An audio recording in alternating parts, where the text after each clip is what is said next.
Buenas noches.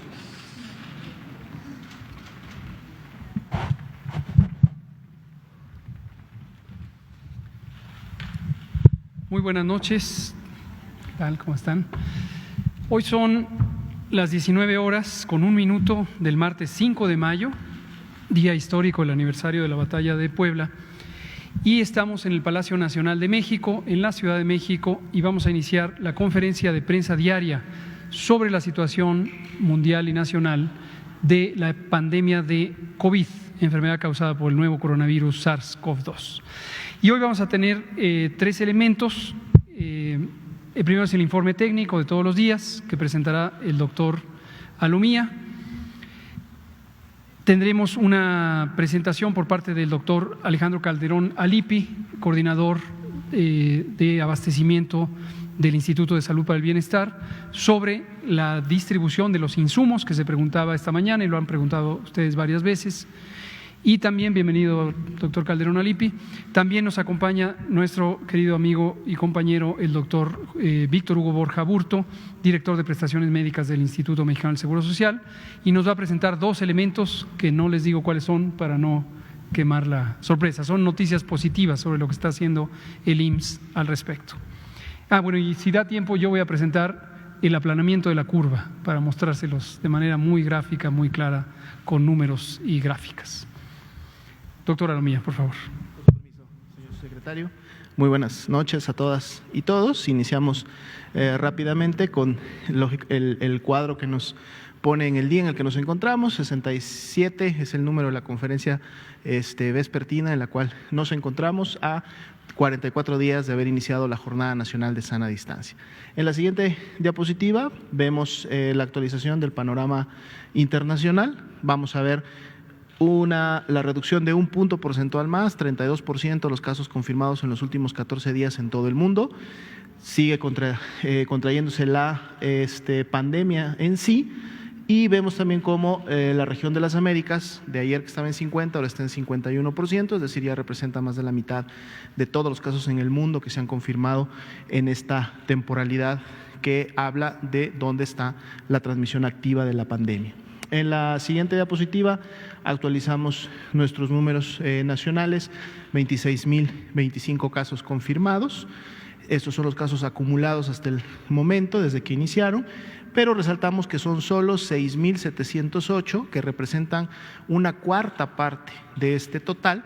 Son los casos con inicio de síntomas en los últimos 14 días, sería la epidemia activa en México. 2.507 lamentables defunciones que han ocurrido hasta el momento, 63.540 son los resultados negativos que se han acumulado y ya son más de 105.000 las personas que han sido estudiadas e ingresadas a protocolo para el tema de COVID-19. En la siguiente diapositiva veremos la carga de enfermedad por entidad federativa. Ya veníamos comentando que en los últimos días, en la última semana, vemos cada vez como más entidades federativas presentan este color rojo que representa un incremento arriba de los 250, 500 casos, y bueno, esto vamos a seguirlo viendo de esta manera en la medida que la epidemia en México continúe. La siguiente diapositiva es una diapositiva de referencia para que ustedes puedan tener los números totales y están en orden descendente. En la siguiente diapositiva vamos a ver el mapa con distribución geográfica de la epidemia activa, es decir, de esos 6.708 casos. Vemos igual como ya otras entidades federativas empiezan a pintarse también de naranja, que significa que han pasado la barrera de los 100 casos y continúan incrementando su carga de enfermedad. En la siguiente diapositiva vemos esta misma distribución con los datos completos y en orden descendente para que también puedan rápidamente identificar cuáles son los estados que están a la cabeza. En la siguiente diapositiva veremos los mismos 6.708 casos, pero ahora distribuidos por tasa de incidencia acumulada por 100.000 habitantes, y que en su momento las entidades federativas que tienen los colores más oscuros representan aquellas que tienen la mayor transmisión y por lo tanto la mayor, afectación poblacional en comparación con las que tienen los colores más claros.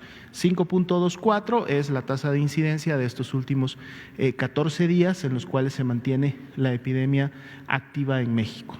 En la siguiente diapositiva vemos esta distribución en orden descendente para que puedan rápidamente identificar igual cuáles son los estados que están teniendo la epidemia o sus curvas epidémicas activas más recientes en estos últimos 14 días. La siguiente diapositiva veremos la distribución de las defunciones acumuladas, estas 2.507 que lamentablemente han sucedido, y también vemos cómo en los últimos días se concentran la mayoría de aquellas que todavía son sospechosas, están esperando el resultado de laboratorio para ver si se integran. Si vemos la tendencia de al menos los últimos 10 días y sobre todo de los 3 o 4 días más hacia atrás, digamos, donde están estas barras de color naranja claro, pues vemos que hay una tendencia que empieza un poco a estabilizarse, pero sin perder de vista que por lo menos hasta el 26 de abril la tendencia era todavía ascendente en relación a las defunciones. En la siguiente diapositiva vemos esta misma distribución de las 2.507, pero ahora por entidad federativa de ocurrencia, y vemos también cuáles son los estados que aún tienen defunciones sospechosas pendientes por confirmarse o descartarse. En la siguiente diapositiva veremos la curva epidémica de casos confirmados y casos sospechosos. Venimos comentando en los últimos días, esta curva mantiene una tendencia ascendente todavía, sobre todo sabiendo que los porcentajes de positividad se incrementan, por lo tanto esperaríamos que muchos de estos casos que están como sospechosos, tarde que temprano terminen siendo confirmados, y vemos cómo se distribuyen precisamente en los últimos días, dado que esta curva los clasifica y los coloca por fecha de inicio de síntomas. La siguiente diapositiva, vemos nuestra curva de casos confirmados acumulados. Hoy día fueron 26.025 los casos acumulados, fue un incremento de 1.120 casos en relación al día de ayer, lo que representa pues un incremento porcentual del 4.5, y en la parte baja podemos ver la tendencia en las barras de color naranja de cómo se han estado confirmando los casos día por día y una tendencia que vemos en los últimos días. Las siguientes diapositivas es precisamente en relación a la disponibilidad y ocupación hospitalaria. Al corte del día de ayer, 14.088 camas generales para pacientes COVID, para infecciones respiratorias agudas graves, estaban disponibles. Estaban ocupadas 6.461, por lo tanto la ocupación se mantiene igual a la que se tenía en el corte de ayer, que es del 31%. 676 hospitales son los que han notificado, que son notificantes, y son 652 los que han notificado, lo cual incrementó un punto porcentual. Ayer teníamos 95 y tenemos 96% de notificación. En la siguiente diapositiva vamos a ver la distribución de esta disponibilidad de ocupación. El 31% nacional lo tenemos hasta el final en la última barra, pero vemos cómo dependiendo de cada entidad federativa esto se incrementa. Ya habíamos dicho Ciudad de México, Baja California, Estado de México, con las ocupaciones arriba del 50%, específicamente Ciudad de México con un 71%, y esto también ha ido incrementándose en la última semana. En la siguiente diapositiva veremos específicamente las camas con ventilador, que son las que se destinan para pacientes críticos. Igualmente, Ciudad de México, Baja California, en este caso aparece Sinaloa y el Estado de México como los estados que tienen arriba de un 40% de esta ocupación. 25% es la ocupación nacional, es decir, que se distribuye entre todos los estados, y como pueden ver, la mayoría o más de la mitad de los estados en México todavía tienen una disponibilidad bastante amplia de este tipo de camas que son muy necesarias para los pacientes críticos. Sería la actualización para el día de hoy. Muy bien. Gracias, doctor Alomía. Yo voy a presentar 2 diapositivas nada más para comentar brevemente sobre el aplanamiento de la curva. De repente existe inquietud sobre qué quiere decir que esto del aplanamiento de la curva, y quisiera retomar sobre una imagen que presentamos en enero, la volvimos a presentar en febrero, creo que en marzo no, pero que es el fundamento teórico del control de una enfermedad pandémica. No, esta no es, la siguiente. Y es esto. Esto es una curva epidémica. Una curva epidémica, como ustedes conocen muy bien, es una gráfica, es una representación visual de la ocurrencia de un fenómeno de interés en salud pública, concretamente en este caso de una epidemia. Y esto forma parte de la extensa documentación científica sobre el control de las pandemias, concretamente en el marco de preparación de pandemia de influenza que ha auspiciado la Organización Mundial de la Salud desde el año 2005 o incluso desde antes, una década antes, se ha ido perfeccionando la evidencia científica que respalda las distintas intervenciones que deben hacerse para controlar una epidemia cuando ésta es de interés global y entonces se llama pandemia.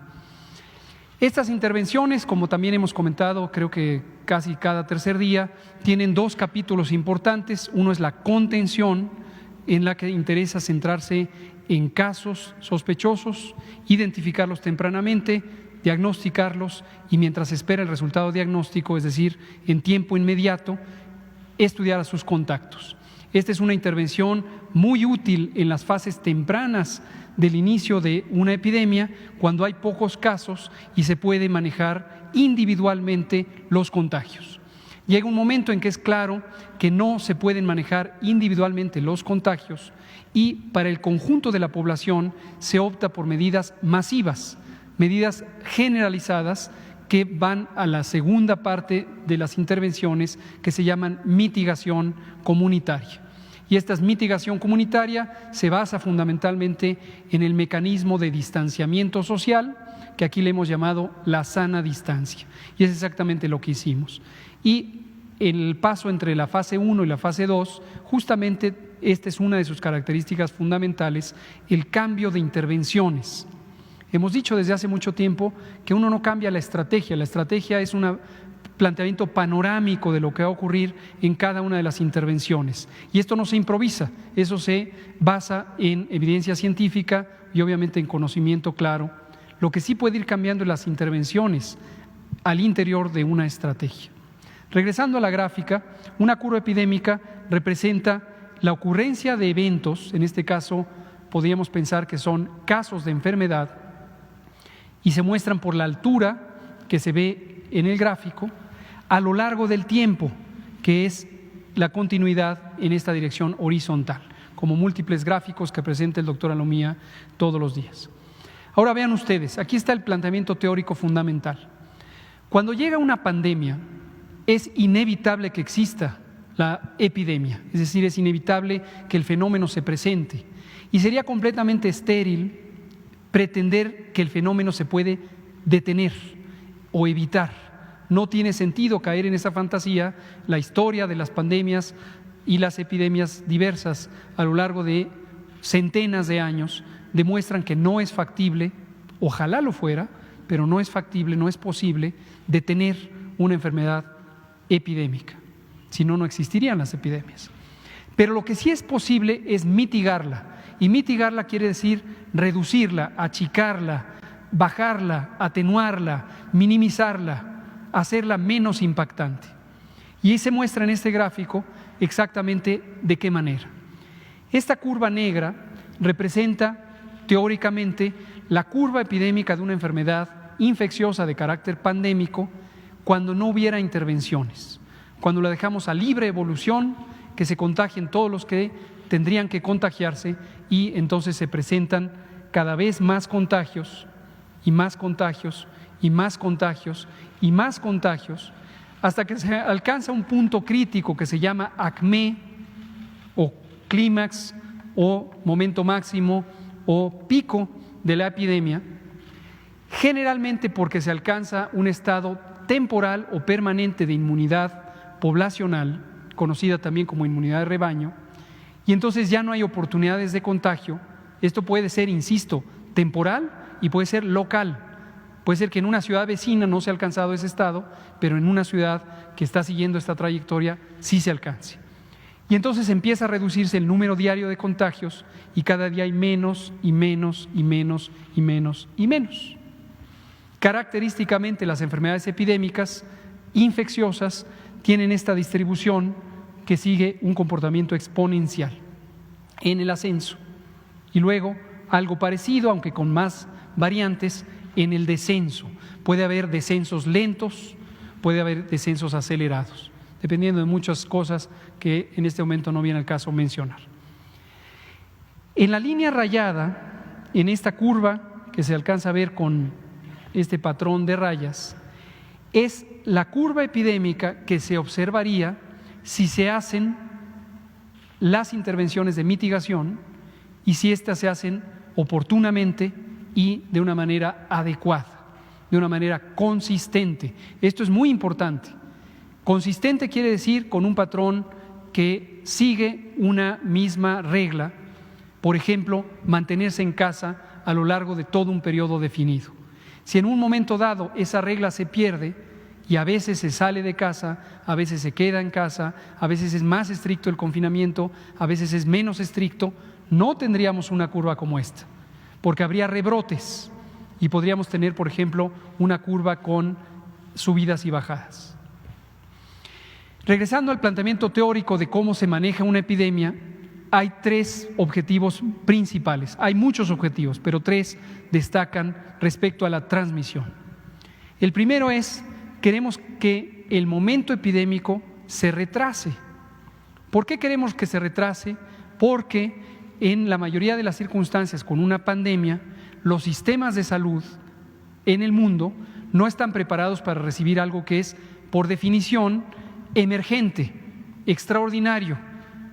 Entonces queremos retrasarlo para que haya tiempo de hacer las reconversiones hospitalarias, la adquisición de insumos y equipos y se pueda satisfacer las necesidades de atención. Objetivo 1, que en lugar de que ocurra en esta fecha, ocurra en esta otra fecha. Y esta diferencia es una ganancia que se puede considerar un impacto positivo de las medidas de mitigación y en su momento también las de contención.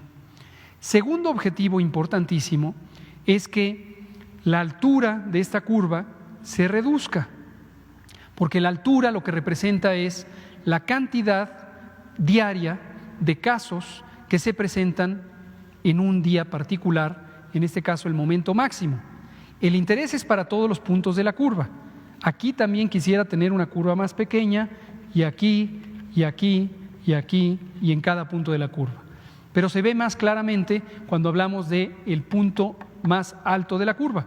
En lugar de que sea este, es este.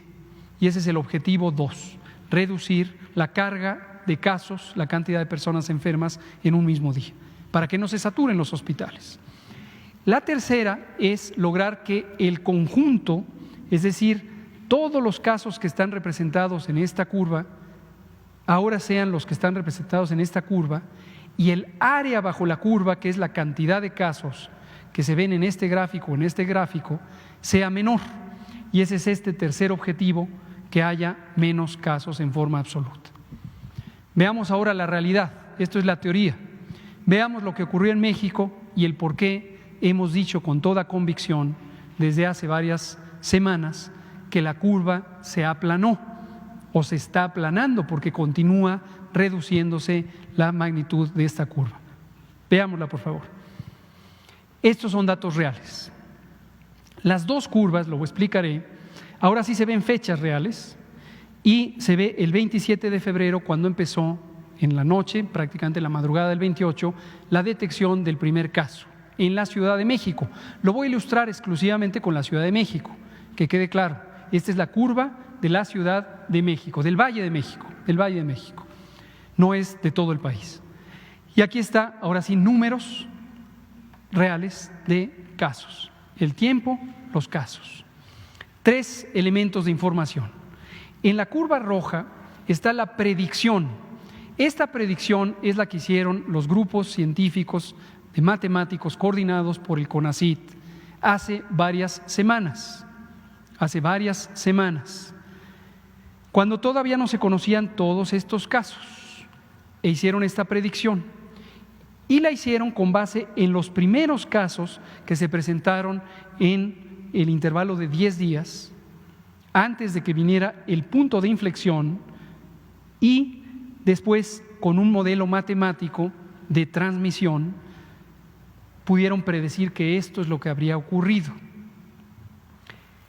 La curva verde es también una predicción que hicieron los mismos grupos académicos el mismo día y dijeron, esto es lo que habría pasado sin intervenciones, Esto es lo que pasará, dado que empezaron las intervenciones. Y para hacer esta predicción, además del modelo matemático, utilizaron los datos posteriores al 22 de marzo, que está por aquí, y es este segmento de datos. Íbamos más o menos aquí cuando hicieron la predicción y dijeron, eso es lo que va a pasar. Finalmente, las barras amarillas es lo que ha estado pasando. Cuando se hizo la predicción, esto de aquí para acá ya había ocurrido, pero esto de aquí para acá no había ocurrido. Esto lo hemos visto posterior a la predicción. Y las predicciones de lo que está ocurriendo y ocurrirá en los siguientes días y semanas se actualiza periódicamente, precisamente para tener un reconocimiento más claro, dado lo que va ocurriendo, lo que va a ocurrir después. Ayer por la noche nos entregaron la nueva predicción, que es ligeramente menor a lo que habíamos tenido el 29 de abril y el 22 de abril. Y la seguirán actualizando cada semana. Finalmente, los números. Vamos a comparar dos cosas. Vamos a comparar la predicción de lo que ocurrirá, predicción que se hizo en esta fecha, 9 de abril, qué iba a ocurrir con respecto a lo que hubiera ocurrido sin intervenciones. Y vamos a comparar también los datos observados hasta la fecha en que están presentes con respecto a lo que hubiera ocurrido si no se hubieran hecho las intervenciones. Termino mostrándoselos. Sin intervenciones tendríamos el ACME, el punto máximo, lo hubiéramos tenido el 2 de abril, un pico muy temprano. Hemos ganado tiempo, objetivo 1. La predicción es que lo tendremos el 8 de mayo. Y estoy consciente que yo previamente dije 6 de mayo. Al actualizar la predicción, se ve todavía una ganancia adicional porque se pasó del 6 al 8. Y para pasar del 6 al 8, necesariamente esta curva es aún más plana de lo que se predijo el 29 de abril. Lo segundo, los casos acumulados en los 61 días desde el primer caso, el 28 de febrero, es decir, la suma de todas estas barras amarillas desde aquí hacia atrás, son, sin intervenciones, 38.773. En 61 días, lo que habría ocurrido en esta curva roja. En verde, lo que habría ocurrido en 61 días, todo es a 61 días, desde el primer caso, con intervenciones. Y es la predicción. El 30 de marzo, aquí por la mañana, mostré estas gráficas y lo que dije es, predicen los académicos, expertos en matemáticas, que tendremos esta curva más pequeña. Pero ahora se constata con los datos observados, donde tenemos 10.263 casos, que representa el 26%, no el 29%, sino el 26% de esta cantidad que hubieran ocurrido si no hubiéramos hecho las intervenciones. Esto es en el momento de cumbre de la epidemia. Y esto representa una disminución total de 74%. ¿Hasta dónde vamos? Ojo, estas barras respecto a esa curva roja, ¿hasta dónde vamos? Si seguimos por ese comportamiento, y con esto termino, tendremos una curva que será probablemente alrededor de esto. Esta mañana dije 60 a 75%, porque recordaba los números, esto lo acabamos de recalcular hoy y tenemos 74% de reducción. Termino diciendo dos cosas. Aplanar la curva, como dije esta misma mañana, no quiere decir desaparecer la epidemia. Quien piense eso, desde luego tiene una muy legítima aspiración de modificar la realidad, lo cual lo celebro, pero tiene también un elemento que no está basado en la realidad, que es las epidemias no se pueden parar de un día para otro. Y lo segundo es que esto ocurrirá, esta reducción se mantendrá por el resto del periodo epidémico si y solo si nos quedamos en casa. Así que quédate en casa porque si tú te quedas en casa, si todos nos quedamos en casa la mayor parte del tiempo posible, nos mantendremos en esta curva y no en esta curva. Y esto lo estamos logrando todas y todos. Y por lo tanto agradezco a la sociedad mexicana que siga por esa conducta. Todavía nos falta más de la mitad del ciclo epidémico y hay que mantenernos en casa para que esto tenga un agotamiento de los contagios suficiente para que no se saturen los hospitales.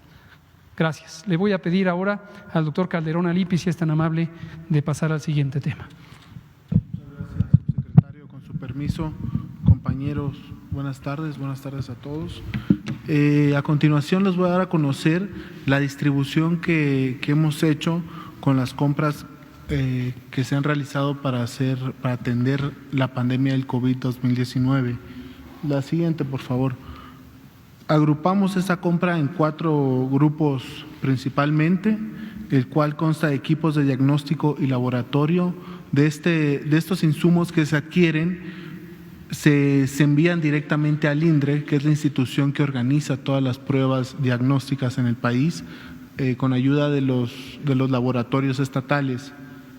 El equipo de protección del personal, que es el que más volumen nos genera, en este caso son 15 millones de piezas hasta el día de hoy.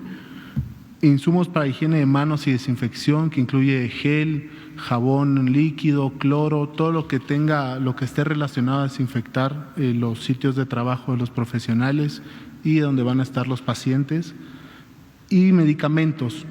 De medicamentos es el segundo grupo de mayor volumen, ya que un paciente que está internado en terapia intensiva consume muchísimos medicamentos. De ahí es el valor tan alto que tiene un día de estadía en una cama de terapia intensiva, porque todo el equipo que usa es equipo de alta complejidad y estos medicamentos, al ser controlados, son de alto costo. Esto se ha distribuido en el periodo del 30 de marzo al 4 de mayo, hasta el día de ayer, y se han distribuido 18.394.159 piezas en todo el país, incluyendo los hospitales que corresponden a la SINSAE, que es la coordinación de los institutos nacionales y hospitales de alta especialidad que están en algunos estados de la República. La siguiente, por favor. En esta diapositiva les muestro con mayor detalle cómo se han distribuido estos bienes. Les podemos poner que en la tabla de arriba son los bienes que se han adquirido de forma nacional principalmente, y en la parte de abajo está el puente aéreo México-China, con donde están un avión. El primer avión que llegó fue de donación, trajo 50,000 pruebas y cubrebocas. De ahí se va desde el avión 1 hasta el avión 7, ha traído desde China equipo de protección para el personal, con una suma total de 8.151.000 piezas hasta el día de hoy. Tengamos el conocimiento de que este puente aéreo continúa. Realmente solo se ha traído un 15% a lo mucho de lo que se ha comprado, ya que está administrado para poder atender toda la demanda. La siguiente, por favor. En el equipo médico, esos son los principales equipos que se han adquirido, que son los ventiladores, los tan nombrados ventiladores adulto pediátrico, monitores de signos vitales, ambulancias, videolaringoscopios, oxímetros, camas de terapia intensiva, cama de hospitalización. Y aquí están cómo se han repartido. Esto no es lo que se ha adquirido, se han adquirido mucho más. Por ejemplo, de ventiladores, solo de ventiladores se han adquirido más de 3,000, monitores igual más de 3,000, y esto es cómo se han distribuido en la tabla de la derecha, donde también hacemos mención de lo que se ha donado a través de la beneficencia. Estas donaciones, hoy no les voy a mencionar quiénes son las empresas que han donado, pues porque no quiero dejar a nadie afuera. Prefiero en otra ocasión hacer el listado y hacerle el reconocimiento a todas estas empresas en otro capítulo. La siguiente, por favor. Para continuar con el equipamiento médico, pues les comentamos que hoy acudimos al evento en Toluca, en el aeropuerto, donde llegó un avión de Estados Unidos con 211 ventiladores marca Hamilton que vinieron gracias a una negociación que hizo el presidente de México, Andrés Manuel López Obrador, con el presidente de Estados Unidos, Donald Trump. En este primer vuelo llegaron 211 ventiladores de 610 ventiladores que van a venir en este mes. Con estos ventiladores, 109 son para el INSABI. Cuando digo que son para el INSABI es para las entidades federativas, y aquí les damos el ejemplo de cómo se dispersaron estos 109 ventiladores entre los estados de Baja California, Tabasco, Quintana Roo, y en este caso a la Sedena les vamos a dar 20 porque necesitan, o sea, para apurar la demanda que tienen, para atender esa demanda. Y hasta aquí, subsecretario, mi informe sobre la distribución. No sé si tenga algo más. Gracias, doctor Calderón Alipi. Finalmente, pero no menos importante, le pedimos al doctor Víctor Borja si nos comenta sobre los dos temas de interés. Sí, doctor, por favor. Muchas gracias. Voy a pasarme de este lado. Sí, seguro.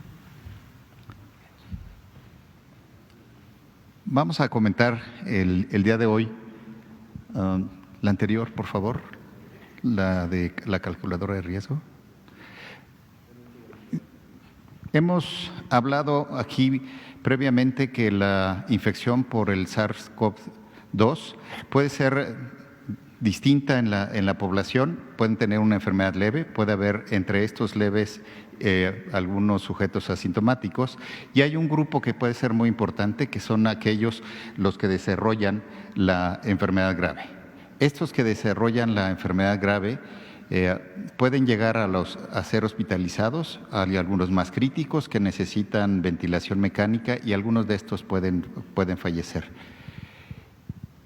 ¿Quiénes son estos sujetos que son más vulnerables?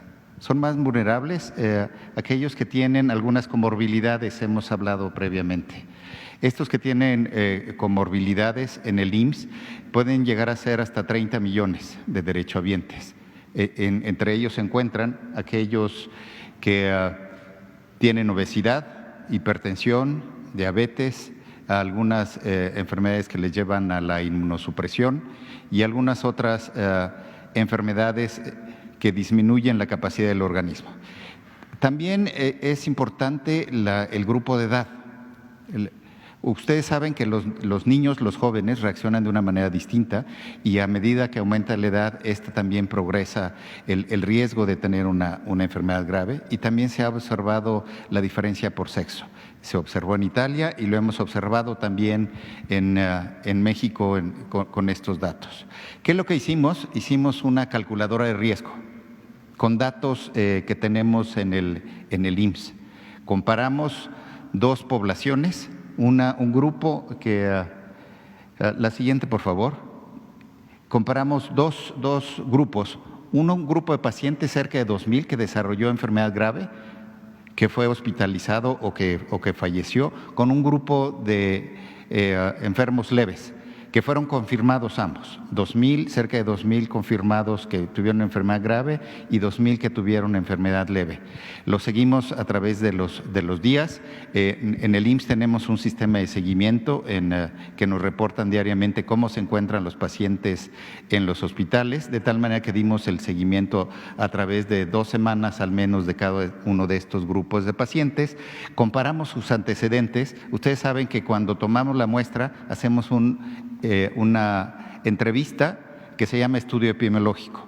En este estudio epidemiológico tenemos una serie de variables. Comparamos cómo se encuentran esta serie de variables entre los dos grupos. Hicimos un modelo de regresión logística que los epidemiólogos acostumbramos modelar para obtener riesgos relativos.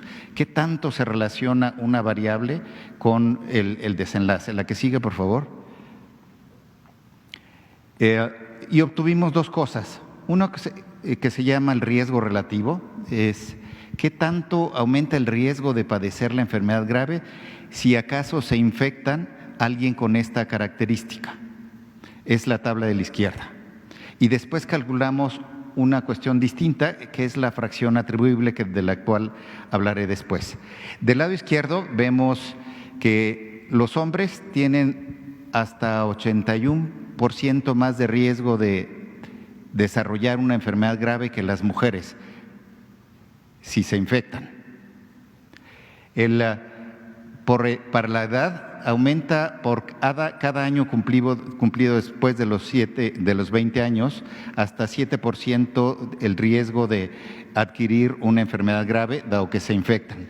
Y así sucesivamente. La obesidad es 1.28 veces más de riesgo para los que tienen obesidad, la hipertensión 1.11 más de riesgo, de diabetes duplica el riesgo de enfermedad grave si se tiene diabetes, el consumo de tabaco aumenta el 22%, la enfermedad pulmonar obstructiva crónica en 25%, la enfermedad cardiovascular 7% y la inmunosupresión el 2.76%. Pero en la población, ¿cómo se comporta qué peso tiene para la carga de enfermedad que hemos observado como enfermedad grave de COVID-19? Puede haber sujetos de muy alto riesgo, pero ser muy pocos en la población. Entonces, para obtener una medida que pondere cuántos hay en la población con este factor de riesgo y la fuerza de la asociación, hay una medida que se llama el riesgo atribuible. ¿Qué tanto de la enfermedad podemos atribuir a esos factores de riesgo? Y eso es lo que tenemos a la derecha. Es importante el grupo de edad de mayores de 60 años, pero también es importante el grupo de 40 a 49 años, porque en México la población mexicana es un grupo muy importante, el de 40 a 49 años. El sexo masculino, la hipertensión, la diabetes y la obesidad son los que dan una carga mayor o una fracción atribuible mayor. Esto suma más del 100% porque hay interacciones entre los factores de riesgo. Alguien puede ser mayor de 60, pero también tiene diabetes y demás, y eso no se suma tan fácilmente. ¿Qué es lo que hicimos con estos datos? Desarrollamos una calculadora de riesgo que le permita a la población, dado que conoce si tiene estos antecedentes, cuál es su riesgo de tener una enfermedad grave. La que sigue, por favor. Esto muestra nada más cómo se aumenta el riesgo conforme aumenta la edad, que tiene un riesgo muy importante, y sobre todo en la línea azul es el aumento del riesgo con la edad para los hombres, y en la línea rosa son las mujeres. Los hombres tienen, como decíamos, casi el doble de riesgo de tener una enfermedad grave, y esta se aumenta hasta en 10 veces más de los 20 a los 70 años. A las que sigue, por favor. Tomando en cuenta entonces estos factores de riesgo, podemos clasificar los riesgos en medio, alto y muy alto. La que sigue.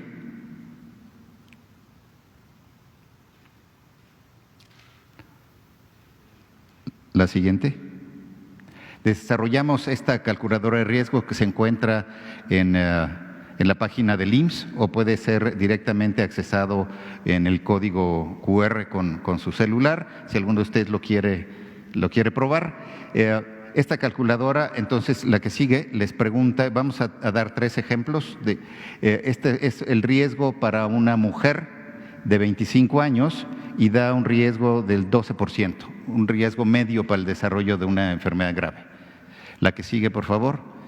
Este es para un hombre de 59 años de edad que tiene obesidad. Tiene entonces 3 factores de riesgo, dado que estamos considerando la edad alta, el sexo y la obesidad, y tiene un 77% de riesgo de desarrollar una enfermedad grave, y por eso lo ponemos en amarillo, como alto. La que sigue, por favor. Este es el otro ejemplo para un hombre de 65 años que tiene obesidad, hipertensión y diabetes, y además fuma, y tiene un riesgo muy, muy alto de desarrollar una enfermedad grave. La que sigue, por favor. Después de esto, la calculadora da algunas recomendaciones después de los cálculos. En el caso de riesgo muy alto, le decimos que esta es la población que se debe quedar en casa preferentemente. No deben salir. Deben de cuidarse mucho porque si adquieren el virus, van a desarrollar una enfermedad grave. Y esta es la población que queremos también que se cuide más en estos momentos, que no salga, que tenga mucho cuidado y que tampoco los demás llevemos el virus a la casa. Estos son los adultos mayores con algunas comorbilidades. La que sigue, por favor. Entonces pasamos a la siguiente. También en el instituto, después de desarrollar la calculadora, pensamos qué podemos hacer con estos sujetos que sabemos que son de riesgo y que algunos de ellos vienen con que son sintomáticos y que tienen una prueba positiva, pero no desarrollan una enfermedad grave o no la llevan en ese momento que nos hacen la consulta. Hicimos un proyecto que el director general del IMSS, el maestro Zoé Robledo, anunció, este proyecto de expansión en el Autódromo Hermanos Rodríguez para atender el COVID-19. Aquí queremos llevar a estos sujetos de mayor riesgo, porque son los que pueden, aunque no hayan desarrollado la enfermedad, a lo largo de los días desarrollar una neumonía o alguna complicación. Vamos a darles un lugar que es como si fuera un hospital, donde los vamos a vigilar, les vamos a dar una observación mayor y en el caso de que tenga una complicación y si requiere ir al hospital, los vamos a derivar al hospital. ¿Qué hemos observado? Que los diabéticos que no están bien controlados o los hipertensos que no están bien controlados podrían controlarse mejor en un lugar como este. Es la siguiente, por favor. Donde el cuidado en casa no podría ser el óptimo. En algunos casos viven solos los adultos mayores y los podríamos vigilar. Esta vigilancia estaría a cargo de médicos, en su mayoría serían médicos generales. El modelo de atención de los equipos de respuesta COVID sería más expandido. Tendríamos un médico especialista trabajando con 5 médicos, ya sea familiares o de otras especialidades o médicos generales, y en total atenderían a 50 pacientes, que serían pacientes a quienes les controlaríamos la presión arterial, la hipertensión o los estaríamos vigilando que no desarrollen la enfermedad grave. La que sigue, por favor. Hemos visto que hasta el 24% de nuestros pacientes requieren intubación, de aquellos que se hospitalizan. Estos creemos que podemos disminuir el número de pacientes que requieran la intubación si los controlamos al inicio y si los detectamos al inicio. Esta área va a tener 192 camas para hospitalización y 29 camas para cuidados intensivos si es que se agravan en ese momento. La que sigue, por favor. Vamos a tener un filtro de valoración inicial que se hará en las unidades de medicina familiar, en la atención médica continua o en la parte de urgencias de los hospitales. Aquellos que no requieran ser hospitalizados pero que son de alto riesgo, los enviaremos por sus propios medios o una ambulancia si no tiene los medios. Tendremos los pabellones respiratorios, el laboratorio rayos X, un sistema de distribución de gas medicinal, un área séptica, farmacia, cubículos de diagnóstico. La siguiente, por favor. Tendremos un área para los médicos, para la residencia médica, comedor, sala de espera, vestidores. La que sigue, por favor. Estos pacientes serían todos positivos a COVID. Entonces, el equipo de protección personal lo requieren también todos los médicos que estén ahí, porque son áreas aisladas de cualquier manera, y tendríamos entonces estos servicios hospitalarios de ambulancia, de alimentación, de recolección de basura, de ropería, servicio de hidratación para el personal de salud y el suministro de RPB. La que sigue, por favor. Este es el diseño. Tenemos aquí 50 camas alrededor de un área central de enfermería y de médicos para el cuidado de los pacientes, como se tiene en las unidades de cuidados intensivos, que le da una visibilidad alrededor para ver lo que necesiten los pacientes. Eso es todo. Muchas gracias. Vamos a pasar el video que corresponde a esta unidad.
Excelente, muchas gracias, doctor Víctor Hugo Borja. Por eso les dije que era una sorpresa atractiva. Son excelentes noticias, tanto la calculadora de riesgo como esta nueva unidad en el Autódromo Hermanos Rodríguez. Muchas gracias.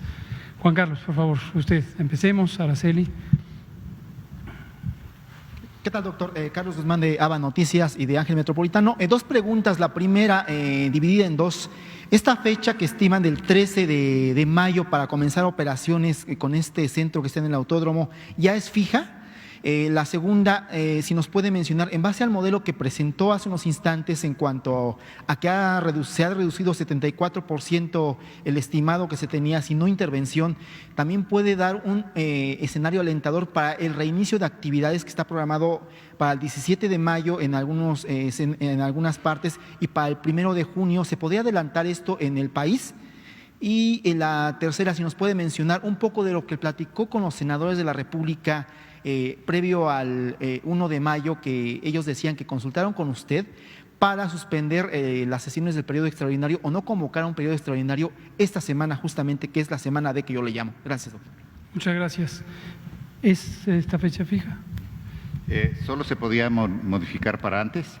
Vamos a hacer la apertura progresiva a partir del 13. Gracias, doctor. Sobre las otras dos situaciones, gracias, Carlos, por preguntarlo. La curva epidémica representa la intensidad de la transmisión día por día. Esto se refleja porque uno puede ver en el número de contactos el evento que ocurrió 7 días después, que es la transmisión. La transmisión es el contagio. Por eso la curva epidémica da información de manera casi directa sobre la intensidad de la transmisión. En un momento dado, si esta transmisión persiste, siempre existirá el riesgo de que a partir de los casos existentes de los últimos 14 días, por eso le damos tanto énfasis a estas personas infectadas en los últimos 14 días, hubiera más eventos de transmisión y propagación. Entonces, esta buena noticia de disminución, una disminución de 3/4 partes prácticamente en la magnitud de esta epidemia, debemos tomarla en dos sentidos por lo menos, con mucha cautela. El primer sentido, como un signo muy alentador del éxito que tiene México y que es atribuible, desde mi punto de vista, a la sociedad mexicana. Porque quien aplanó la curva fue la sociedad mexicana, fue cada una de las personas que voluntariamente, de una manera organizada, solidaria, decidieron quedarse en casa y decidieron no contagiarse ni contagiar a otros. Entonces creo que eso es digno de reconocimiento, de aprecio, de agradecimiento y de admiración.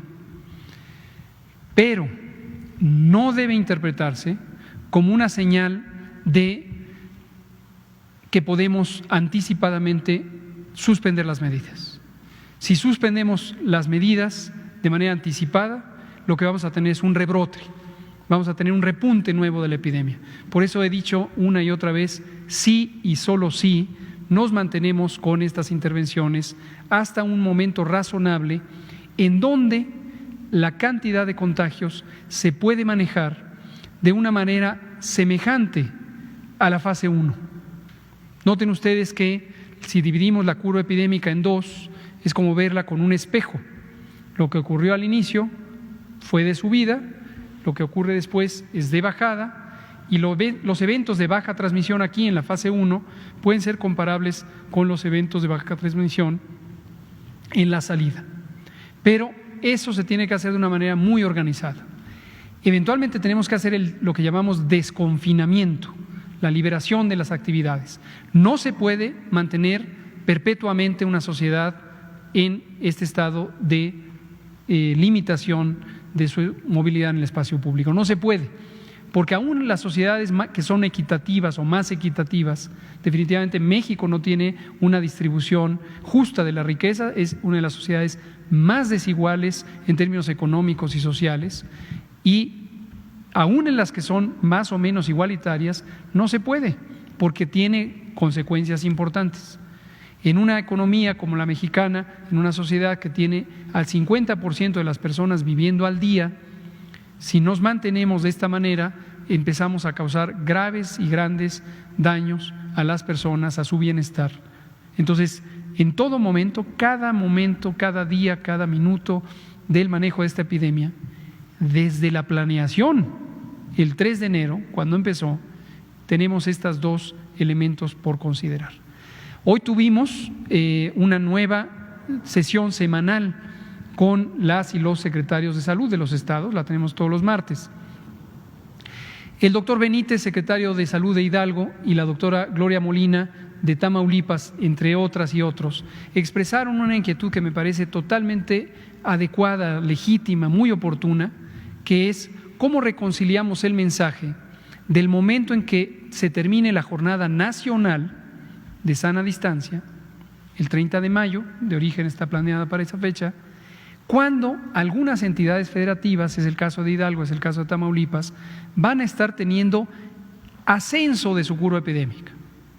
Entonces, si aquí damos un mensaje a la nación diciendo ya estamos en el pico, vamos para abajo, la sociedad tamaulipeca o de las ciudades en Tamaulipas o de Hidalgo o de las demás entidades no le hace sentido y le va a reclamar con toda razón a su secretaria o secretario.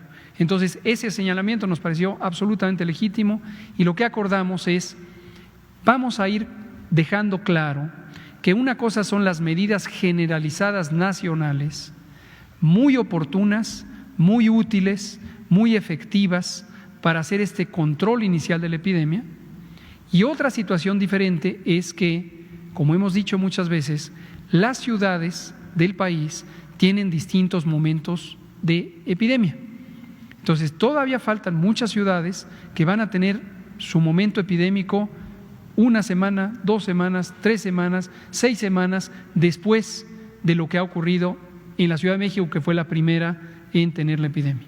Y lo vamos a hacer, ya lo estoy haciendo en este momento, dejando en claro, si usted vive en Tamaulipas, si usted vive en Hidalgo, si usted vive en Veracruz, si usted vive en Yucatán, sepa que, entre otras, en Morelos, por ejemplo, sepa que en su entidad federativa, en su estado, todavía falta, porque todavía va a existir un periodo epidémico en las distintas ciudades, igual que ocurrirá en varias otras.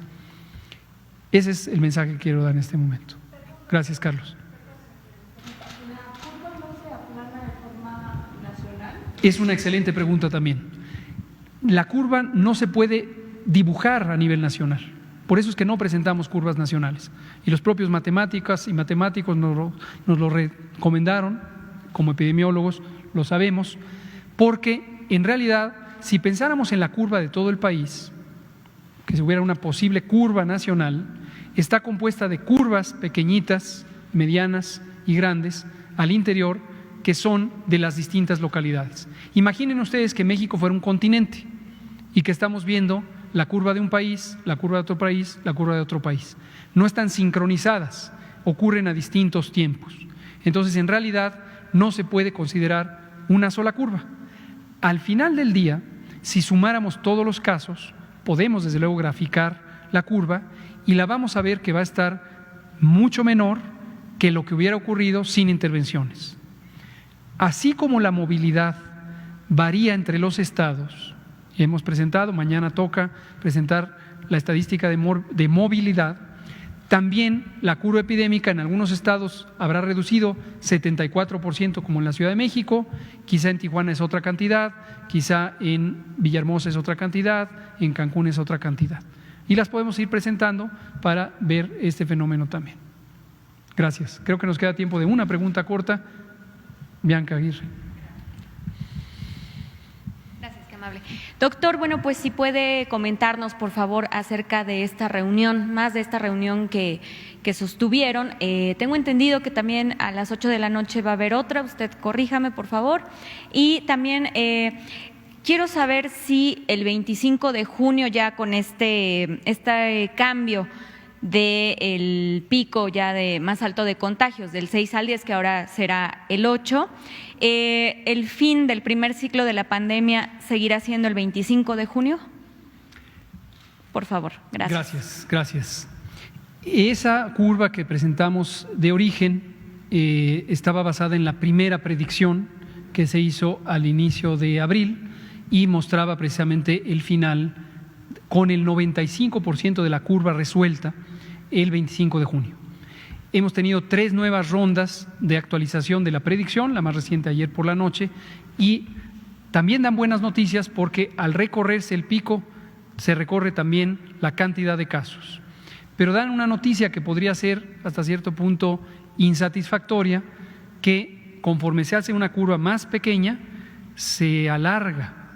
Entonces, posiblemente el 95% de los casos se van a completar más allá del 25 de junio.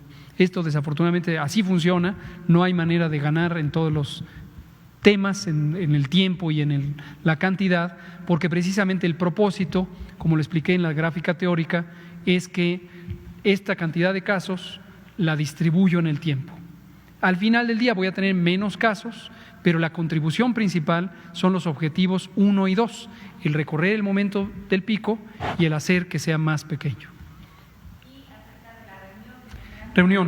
De la reunión de hoy en la mañana es una que tenemos todas las semanas por videoconferencia con las 32 secretarias y secretarios de salud. ¿Qué puedo decir? Un ambiente siempre muy positivo, muy comprometido de todas las titulares de las secretarías de salud estatales. Hoy en la noche vamos a tener otra reunión que también tenemos periódicamente, varias, ya pierdo la cuenta de cuántas son, que es con el señor presidente.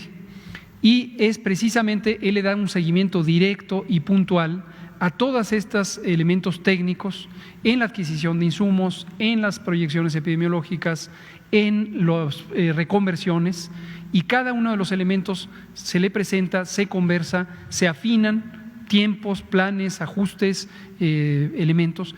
Y la de hoy en la noche es para ver las nuevas proyecciones, las expectativas de la distribución de nuevos brotes epidémicos en las ciudades que están próximas a tenerlo o que ya lo están teniendo, de hecho, varias de ellas, y también ver esto que presentó el doctor Borja sobre la reconversión más reciente, que es esta del Autódromo Hermanos Rodríguez. Frecuentemente nos acompaña la jefa de gobierno en la Ciudad de México y presenta también lo que está ocurriendo en reconversión en el Valle de México.